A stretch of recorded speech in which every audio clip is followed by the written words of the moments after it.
CERV è una cooperativa edilizia e quindi è un committente che fa costruire case, ristrutturare case, demolire e ricostruire case e che le assegna ai soci in proprietà, in locazione o in locazione a riscatto. La cooperativa La Traccia fa parte, è consorziata al consorzio CERV che opera in tutto il Veneto per edilizia residenziale convenzionata, agevolata. CERV è forse la realtà più grossa a livello regionale, abbiamo operato in tutte le province del Veneto e assieme ad altre cooperative del movimento cooperativo abbiamo dato la risposta al problema a casa a molte famiglie del Veneto.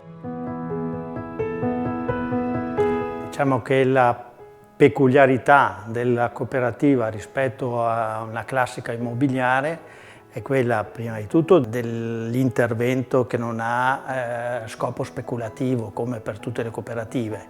In più è il coinvolgimento del cliente barra, nel nostro caso, socio, che interviene non solo nell'acquisto o nell'assegnazione della sua abitazione, ma interviene in tutte le fasi costruttive dell'intervento. Qui siamo in zona Mestre, Gazzera, dopo 2 aste andate deserte, siamo andati a trattativa, abbiamo acquistato, quindi questo è un intervento di edilizia libera, abbiamo fatto gli incontri con le famiglie, abbiamo tagliato i tagli dimensionali degli alloggi alla luce anche delle aspettative delle famiglie, poi abbiamo appaltato i lavori, fatti costruire queste case e abbiamo poi assegnato in proprietà queste case a un costo inferiore di circa il 20% rispetto al mercato. Questa statua rappresenta la famiglia, un monumento alla famiglia. La casa spesso per i giovani è un fatto irraggiungibile e questo incide anche sul tema della denatalità, no? Di cui si sta parlando soprattutto in questi ultimi anni, ma noi abbiamo posto il tema della casa più di 20 anni fa.